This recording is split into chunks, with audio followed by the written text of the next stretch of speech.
Can't stop, won't stop, baby. First time all season winning in back-to-back games. First time in 15 years winning in regulation in Nashville. We had Nico, Heischer, and Dawes both having phenomenal games. Dawes, I called it in the last one. I didn't call it where I thought Schmidt would get the start because we've had no luck playing a goalie both games in the back-to-back, and instead trust and rough, I guess, is they call in Dawes, and I thought he played quite well.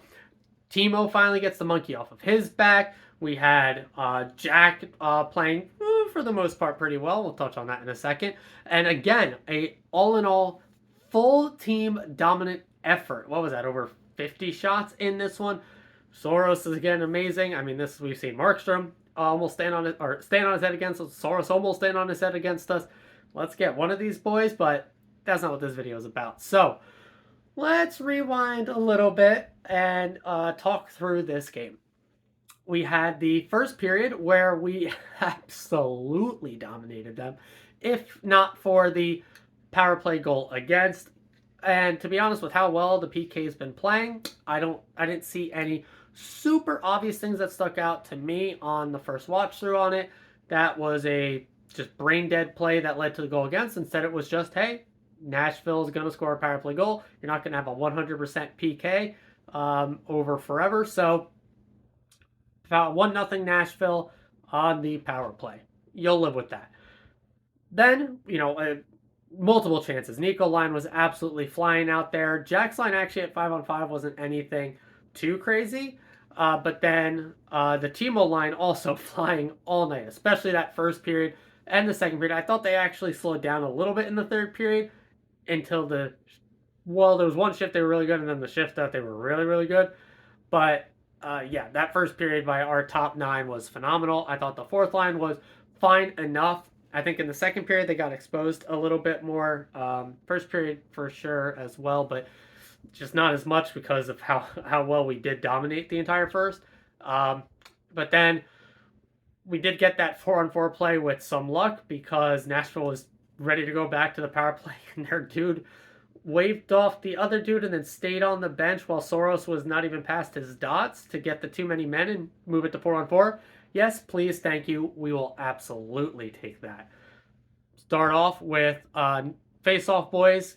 Win the face-off. Get Jack out there. And Jack does the rest. Goes down the right side there and just beautiful, beautiful snipe. I don't know if maybe he had Soros thinking he was going to keep wrapping around and go for the off-the-mask play. A little bit of, having just done that, living a little rent-free with the narrative around him and that. But to be honest, I don't think that's quite it because he never got that close to the goal line. But beautiful snipe by Jack. 1-1. Hype as anything. You love to see that. And then I thought it was actually, for the most part, an even-er second period. Still, I thought we had the better of the play, the more dangerous of chances. Nico Dawes did well there in the second. Soros, I think, had definitely make a lot more saves, more high danger chances for sure. And it did unfortunately end up with them taking a 2-1 lead one goal lead once again, putting up 2-1. And on this one, it was just a bad line change. Just a really, really ill-advised, terribly timed line change. And that's really all it was. It was really the only true miscue. I don't begrudge the power play goal against. I don't begrudge Dawes. Again, if I say a million times, if there is no defender between the goalie and the shooter, unless they're shooting from the blue line and you get an absolutely clean look at it, I don't blame the goalie. And so, yeah, absolutely terrible line change, especially on the defenseman side. They get a clean break in, and it's a goal, 2-1. Do you maybe want Dawes to have it? Sure, yeah, whatever. But that's hockey. That's how that's going to go. That stunk a little bit, right? But then we came out flying again to start the third period, just absolutely hemming them in, rolling the 3 lines. We get the Nico line with some sustained pressure. Brat winds it around, and then the chef's kiss. Beautiful tip by Nico to get it past Soros to tie the game up at 2.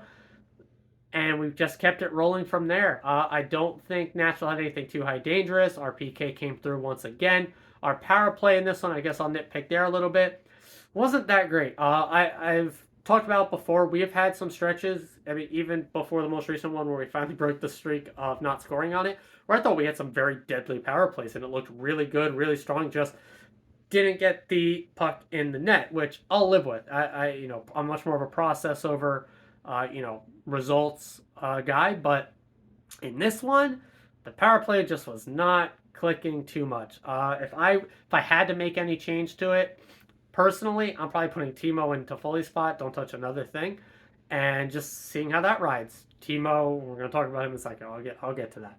But then from there, the third period, I thought it was pretty good. And now to that third line. The fourth line basically didn't take too many shifts. I think it was only a handful there in the third period at all, especially in the back half of it, basically just running the top nine. I don't blame Ruff there. We had the best of chances. That top nine was absolutely cooking and flying most of the night. Again, the Jack Hughes line, 5 on 5 was fine. Fine is probably how I'm going to put that. But the Nico and Timo lines was amazing, dominant. Love that stuff. But yeah, so we kept rolling that top nine. I thought the Timo line with Mercer, when Mercer drove the net off of another great transition with Timo and Lazar. Been shouting Lazar's names to the rooftop all season. Love to see him getting a chance with two guys that synergize very well together, and he is definitely meshing in as well. I talked about previously how I thought the line, has had games where they looked really good, some other ones where it wasn't as good, and this game they looked brutally dominant. And this was really the dream from the start, right? It was, if originally I know, especially me included, had talked about Timo in top six, but you can really see how it plays out when you got Nico and Brat on one line, you got Jack Toffoli on another, and then Timo Mercer on a third line. That is depth most teams cannot even hope to touch in keeping up with us. So this was really the game that showed it off, I think.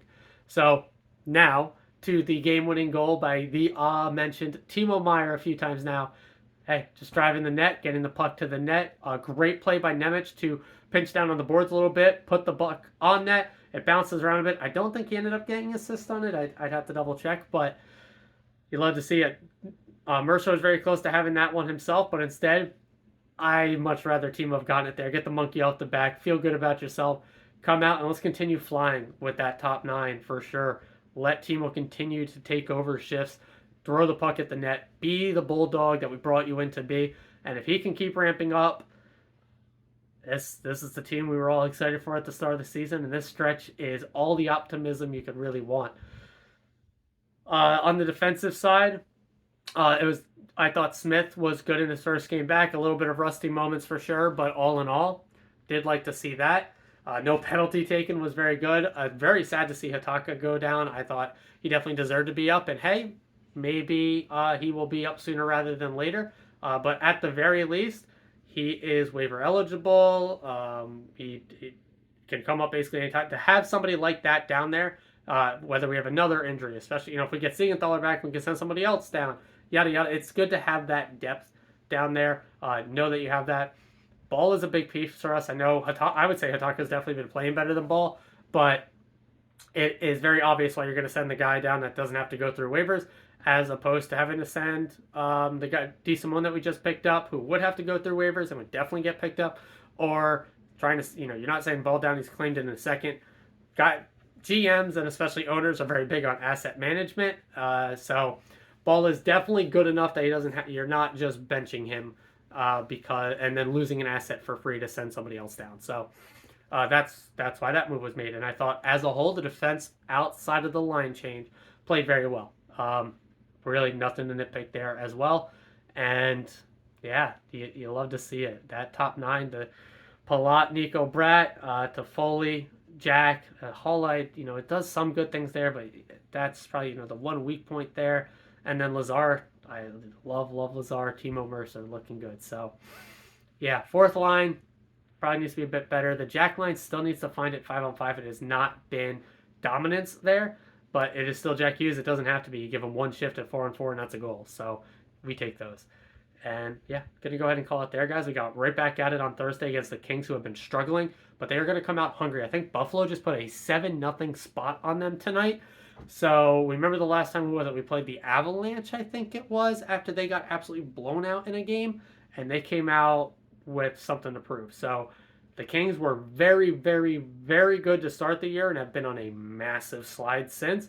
And this 7-0 one is probably going to be a players' meeting for them, I would assume, and they're going to come out like it is the end of their season against us on Thursday. So it's going to be a hard fought one, and then the pivotal match against the Flyers coming up at the Stadium Series. So looking forward to it.